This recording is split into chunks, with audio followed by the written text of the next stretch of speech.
welcome to Michelle. Michelle is going to be sharing with us today what her biggest challenge has been and how she overcame that and how that impacts on what she does today. Hello, Michelle. Hi, Bridget. Thank you so much. Hi, everyone.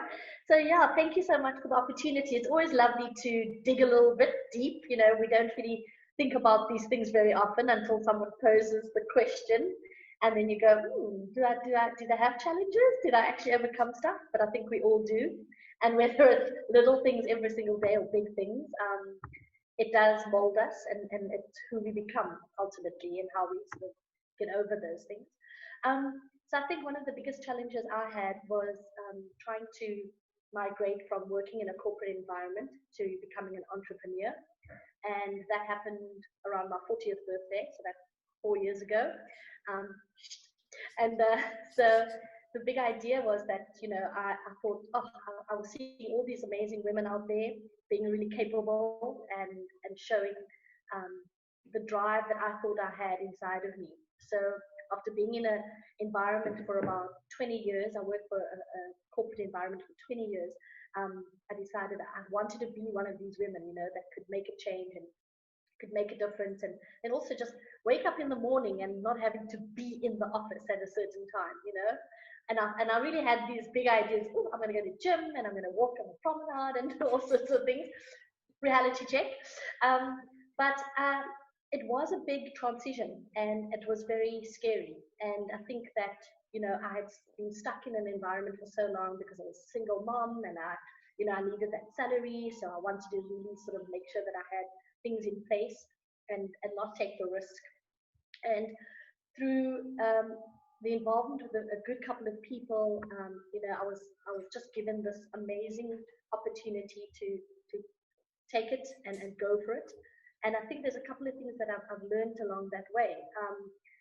The one thing is that you're always going to fear things in life, you know, but you can't allow the fear to control you or dominate you. And I think that's the big thing. I just wanted to ask you though, why did you have to do the change? Why couldn't you stay in a comfortable place, getting a salary every month? I wanted more. Okay. I wanted more. I knew I was capable of more. I knew that. So firstly, the environment that I found myself in eventually wasn't very healthy. It was becoming quite toxic. Okay. And it's interesting that you asked me that question because I'm quite a spiritual person and there was this tension. And I'll get to the other point which I really felt was important in terms of just being real and true to yourself. And there was this tension that I was struggling with, you know, I didn't want to be in that environment anymore. And I knew I was capable of doing more. And so, and also it was just toxic at some stage. And so that wasn't healthy for me. And I wanted to be out of that. So yeah, it's getting over the fear and accepting that you can fail because we all fail at certain things. And knowing that, you know, no one strives to fail, Bridget. We don't get up in the morning and go, oh, I'm going to have a bad day today. You strive to succeed, but you have to accept that you fail sometimes, and it's okay. You've got to know that that's a safe space because you have to be able to move on. And when you work on that space where you know that you know you're going to drop the ball sometimes, but you have the courage to get up again, that's a good place to be. Another one is just loss of control because I was always the go-to person and obviously running my own business. Obviously I have got a business partner and it's amazing and we really, you know, we do wonderful work together, but I didn't want to be in charge anymore. You know, I didn't want to have that control because I'm not a micromanager and I didn't want to be that person that I was before, you know, where I needed to make sure that I was on top of it all the time. And I am on top of it, but I just don't have that need for control anymore, which is healthy for me. So it keeps coming back to this thing of being healthy, you know, in my mind. I need to maintain a healthy mindset. The other thing is collaboration. It's all about having those amazing relationships that I established over the years, which I found in my entrepreneurial journey has stood me in good stead. You know, it's collaboration. It's leaning on people that have done things before and asking the questions and not having the fear in asking the question, which is so important. I think that a lot of us, you know, we don't want to put ourselves out on the line, but that's when you learn. That's when the journey really starts, you know, and just lean in and get people involved and ask them, you know, what worked for you, or if you want to be involved in the project, you don't have to do everything yourself. You get people who are specialists in doing certain things, and you get them to do it, and you learn along the way. I'm a big believer. If you've got a plumbing problem, get a plumber. Instead of getting wet trying to unscrew something in your sink. And then surrounding yourself with positive people.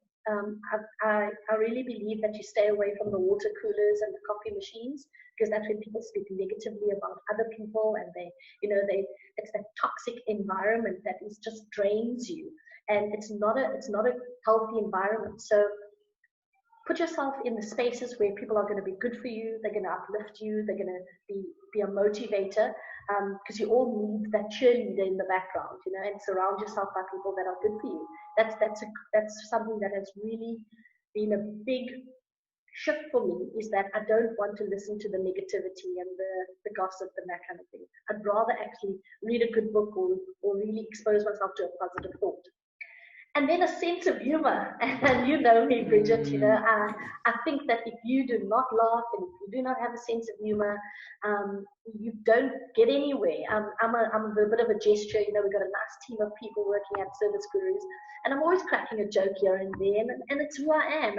And it doesn't matter how serious I try to be. It's innately, it's in my personality to be this just easygoing kind of, flexible, happy kind of person, and I love that, and I think I don't ever want to lose that, but I really do believe that it's an aspect in my personality that has gotten through me a lot of challenging times. But really, that's it.